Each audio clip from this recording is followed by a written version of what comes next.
আজকে বেগুন দিয়ে একটা রেসিপি করব, তোমরাও সাথে থাকবে, দেখতে থাকো কিভাবে করি। প্রথমেই কড়াই গরম হয়ে গেছে, আমি আমার হিসেব মতো আমি সরষের তেল দিয়ে দিলাম। এখন এখানে দিয়ে দিব একটু কালো জিরা। কালো জিরাটা এইভাবেই দিয়ে দিবে না, কালো জিরাটা এইভাবে একটু হাত দিয়ে সুন্দরভাবে প্রেস করে দিয়ে দিবে। হাত দিয়ে প্রেস করে দিয়ে দিলে তখন খুব সুন্দর একটা ফ্লেভার বের হয়, সবজিটাও খুব বেশি টেস্টি হয়। এখন এখানে আমি কেটে রেখেছি বেগুন। বেগুনটা এই সাইজ করে কেটেছি।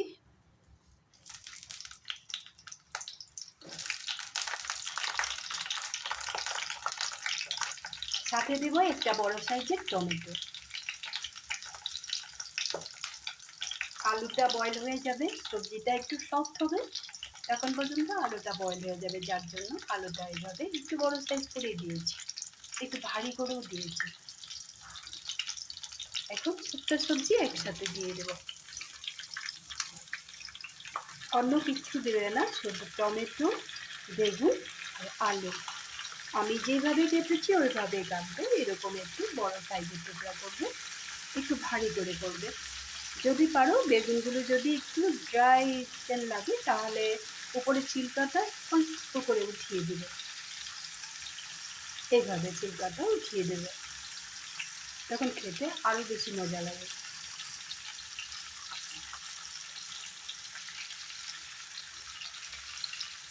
এখন এখানে দিয়ে দেবো,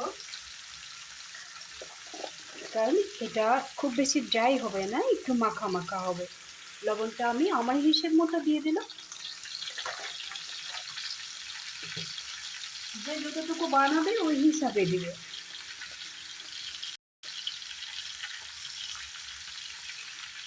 হলদি দিয়ে দেবো, আর জিরা পাউডারটা কিচ্ছু ব্যবহার করবো না,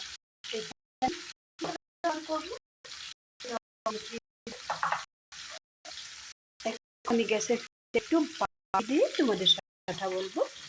এখানে নিয়েছি আমি মিক্সির ছোট বাটিটাই বেশি করে রসুন, একটু সাদা সরষা, সামান্য পরিমাণে পোস্ত, আর এখানে দিয়ে দিব 3টা কাঁচা লঙ্কা, একটু ঝাল ঝাল হবে, তোমরা যে যতটুকু ঝাল খাবে ওই হিসাবে দেবে। এখন এটাকে একটু মিহি পেস্ট করে নেবে, একটু মিহি না হলেও কিছু হবে না, এটাকে পেস্ট করে নেবে। এখন হলদি আর লবণের সাথে আলু বেগুন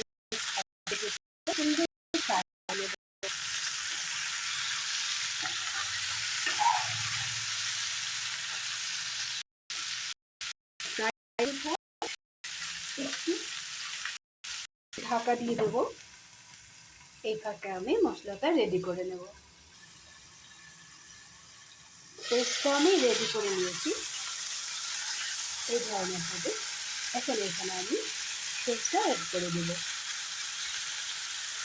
বাটিটার মধ্যে একটু মশলা লেগে আছে, এখানে আমি দিয়ে দেব বেশি করে একটু ধনেপাতা, এটাকেও আমি পেস্ট করব, যার জন্য মশলাটা এখানে থাকুক, নাহলে এত কম ধনেপাতা দিয়ে মিক্সিতে ঘুরবেই না, এতটুকুই লাগবে, কারণ আমি খুব বেশি একটা বানাই না।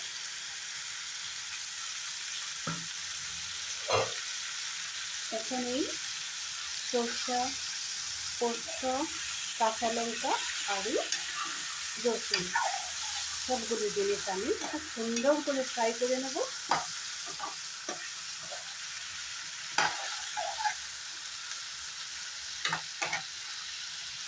এখন মশলার সাথে সবজিগুলো যাতে খুব সুন্দরভাবে বয়েল হয়ে যায়, আমি আবার 1 মিনিটের মতো ঢেকে রাখবো।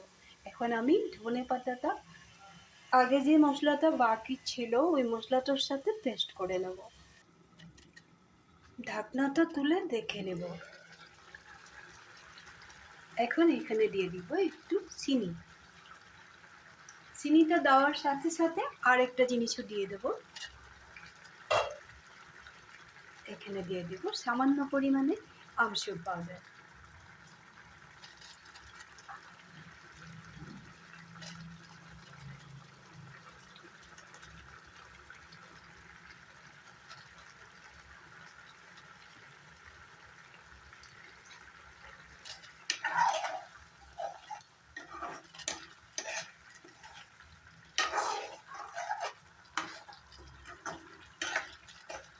আলু বেগুন টমেটো খুব সুন্দরভাবে সিদ্ধ হয়ে গেছে, খুব বেশি সময়ও লাগে না, খেতে যে খুব বেশি টেস্টি হয়।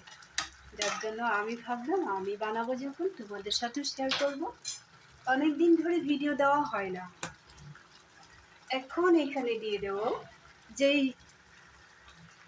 আগের মশলার সাথে, মশলা বলতে গেলে ও সর্ষে বাটা যে ছিল একটু, আর কাঁচা লঙ্কা রসুনের বাটা একটু ছিল, ওইখানে আমি একটু ধনে পাতা অ্যাড করে দিয়েছিলাম।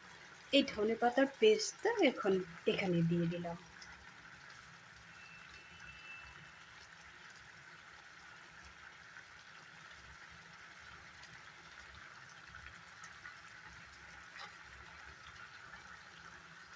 মিক্সির বাটিটা ধুয়ে সামান্য পরিমাণে জল দিয়ে দেবো।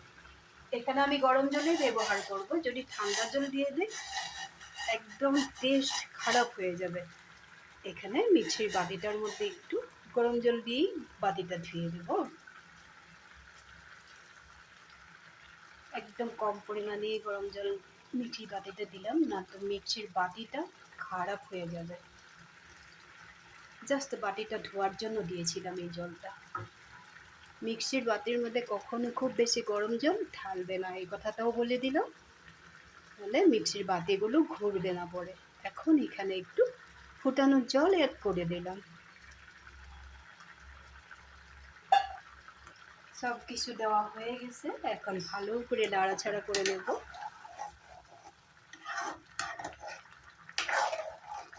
করে আবার একটু সময় ঢেকে রেখে দেব, আবার ফিরে আসছি 2 মিনিট পরে।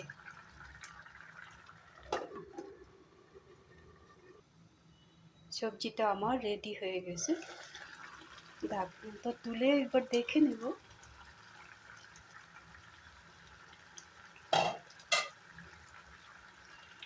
এই সবজিটাতে রসুন আর হলদি লবণ, কাঁচা লঙ্কা, সামান্য পরিমাণে সরষে আর একটু পোস্ত দিতে ভুলবে না।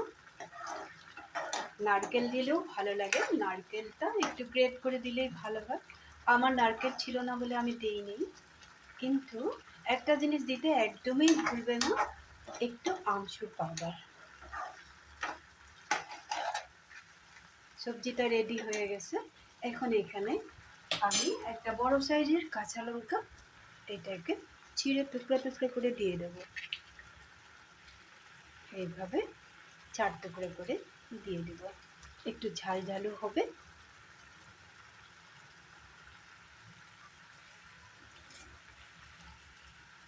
আজকের এই রেসিপিটা তোমাদের কেমন লাগলো তোমরা একবার বাড়িতে বানিয়ে খেয়ে দেখবে।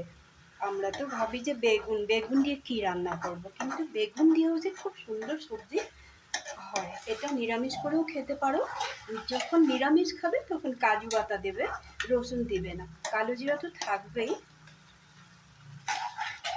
রসুন পেঁয়াজে কিছুই দেবে না, আর জিরা বাটাটা তো কিছুই দিতে লাগবে না। এইভাবেই করবে, একদিন খেয়ে দেখো। ধনা পাতার পরিমাণটা একটু বেশি করে দেবে, কেটেও দিতে পারো, কেটে দিলে বেশি একটা স্বাদ হয় না। এরকম গ্রেভি টাইপ রাখবে, তাহলে খেতে ভালো লাগবে। ডাল ছাড়াও এটা দিয়েই খাওয়া যায়, রুটি ভাত পরোটা লুচি সবার সাথে খেতে পারবে। তোমরা বানাবে, কমেন্ট করতে ভুলবে না। তোমরা এখন আমার ভিডিও দেখো না, ভিডিও দেখবে, দেখলে না আবার কিছু বানাতে ইচ্ছা করে। আর যদি আমি জানার মধ্যে যদি কিছু থাকে তোমরা বলবে, আমি বানিয়ে দেখাবো। তাহলে তোমরা আজকের জন্য ভালো থেকো, সবসময় ভালো থাকো। আমার গলাটা ভুল হয়েছে, আজকের জন্য কেন ভালো থাকবে, সব সময় ভালো থাকবে, সুস্থ থাকবে। আবার একটা নতুন ভিডিও নিয়ে তোমাদের সামনে আসবো। তাহলে আজকে রাখি।